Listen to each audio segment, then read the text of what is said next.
कक्षा 10 के विज्ञान विषय के अध्याय 9 प्रकाश परावर्तन तथा अपवर्तन के प्रथम भाग में 4 प्रश्नों के उत्तर जानेंगे। पहला प्रश्न, अवतल दर्पण के मुख्य फोकस की परिभाषा लिखिए। दूसरा प्रश्न, एक गोलीय दर्पण की वक्रता त्रिज्या 20 सेंटीमीटर है, इसकी फोकस दूरी क्या होगी? तीसरा प्रश्न, उस दर्पण का नाम बताइए जो बिंब का सीधा तथा आवर्धित प्रतिबिंब बना सके।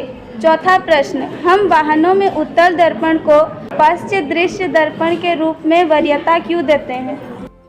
पहला प्रश्न है, अवतल दर्पण के मुख्य फोकस की परिभाषा लिखिए। इसका उत्तर है, अवतल दर्पण पर मुख्य अक्ष के समांतर चल रही प्रकाश की किरणें दर्पण से परावर्तन के पश्चात मुख्य अक्ष के जिस बिंदु पर मिलती हैं वह बिंदु अवतल दर्पण का मुख्य फोकस कहलाता है।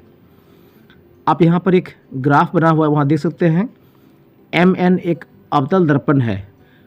अवतल दर्पण का पहचान क्या है कि इसका जो परावर्तक सतह है वो केंद्र की ओर होता है। MN एक अवतल दर्पण है। AM एक किरण है जो समांतर चल रही है और D पर टकराने के बाद दर्पण पर वो F में जाके मिल जाती है। उस प्रकार B से N भी एक किरण है जो MN दर्पण पर N बिंदु पर टकराने के बाद F पर मिलती है। तो ये जो F है वो कहलाएगा अवतल दर्पण का मुख्य फोकस। और यहाँ C देख पा रहे हैं, C जो है वो दर्पण का वक्रता केंद्र है। दूसरा प्रश्न है, एक गोलीय दर्पण की वक्रता त्रिज्या 20 सेंटीमीटर है, इसकी फोकस दूरी क्या होगी? इसका सॉल्यूशन इस प्रकार है। वक्रता त्रिज्या दिया है 20 सेंटीमीटर, तो फोकस दूरी के लिए जो सूत्र होता है वो है फोकस दूरी बराबर वक्रता त्रिज्या बटा 2 बराबर 20 बटा 2। यहाँ वक्रता त्रिज्या 20 है बराबर 10 सेंटीमीटर। अतः गोलीय दर्पण की फोकस दूरी 10 सेंटीमीटर है।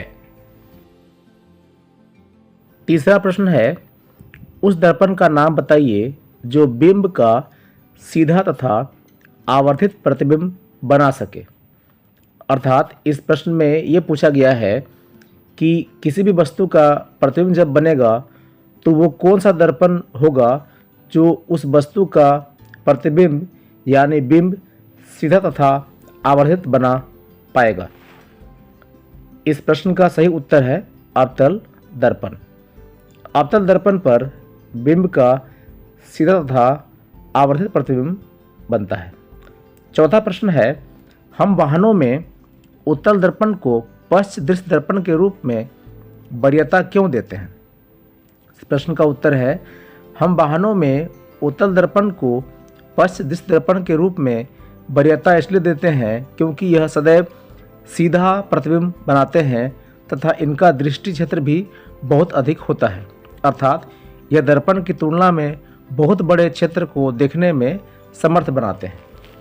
यहाँ पर पश्च दृश्य दर्पण का अर्थ होगा कि हम देखते हैं कोई बस या कोई दूसरे वाहनों में ड्राइवर या चालक के सामने जो पीछे की ओर देखने के लिए शीशे लगे होते हैं उन्हें ही पश्च दृश्य दर्पण कहते हैं और वो उत्तल दर्पण होते हैं।